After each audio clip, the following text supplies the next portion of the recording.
Okay, I'm going to show you how to do the Tunisian knit stitch. First, we're going to start out by creating a slip knot with our yarn. Tighten that. And for this pattern, I'm going to have 7 stitches. So I'm going to chain 7. And I'll show you the reason that I do that. Normally you chain 1 more than your pattern calls for, but in Tunisian, I'll show you why we do it this way. We have 3, 6, 7. Double check here. 6, 7. Okay. So we're going to actually go in through the back loop of the second chain from our loop. So here's the first chain from our loop. There's the second. Go into that back bump of our chain, yarn over and draw up a loop and leave that on your hook. Go into the next bump, yarn over, drop a loop, leave that on our hook, and do this all the way to the very first chain. This is going to be our foundation row after we've picked up the loops here. Last one's a little tricky. Okay, so when we chained 7, we already had a loop on our hook, and then we went through the next 6 chains, picking up 6 loops. So now we have 7 loops on our hook. And what we're going to do now is a standard Tunisian forward pass, which simply removes our loops from our hook.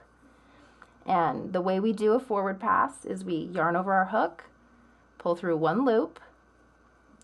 Now the rest of the way, we're going to yarn over and draw through 2 loops on our hook. Yarn over, draw through 2, yarn over, draw through 2, yarn over, draw through 2, yarn over, draw through 2, yarn over, and draw through the final 2. So that is our forward pass row in Tunisian, and that should be the same whether you're doing the standard Tunisian stitch or the knit stitch.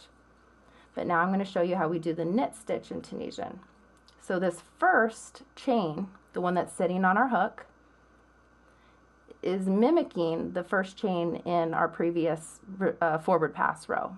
So we're never going to work that first chain or that first stitch. That's going to remain there.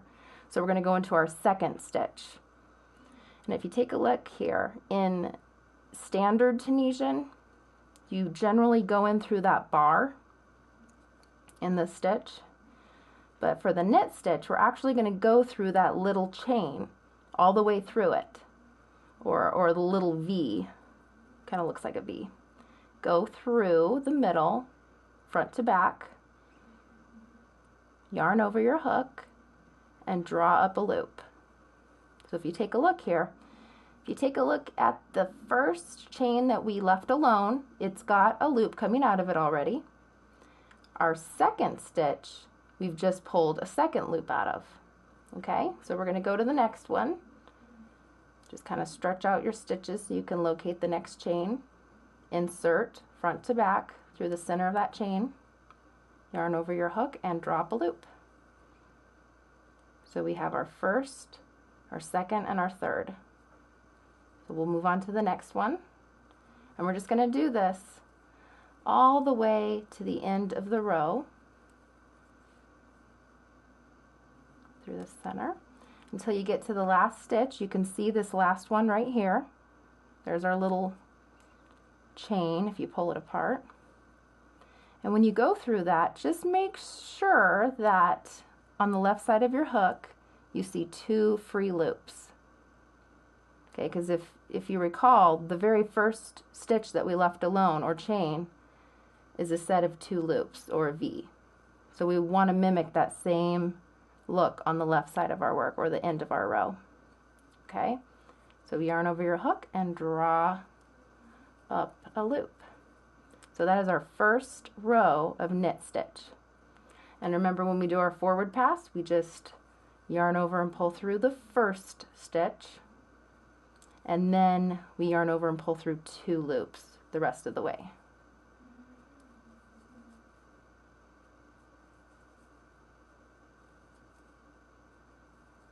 yarn over, pull through the final two. And then if you take a look here, you can start to see the little V's form. What we're essentially trying to do is create a stitch that mimics a knit stitch. And I have the hat here using the Tunisian knit stitch. And if you take a look, it's just mimicking the little V's that are typical in your knit stitch. And that is how you do the Tunisian knit stitch.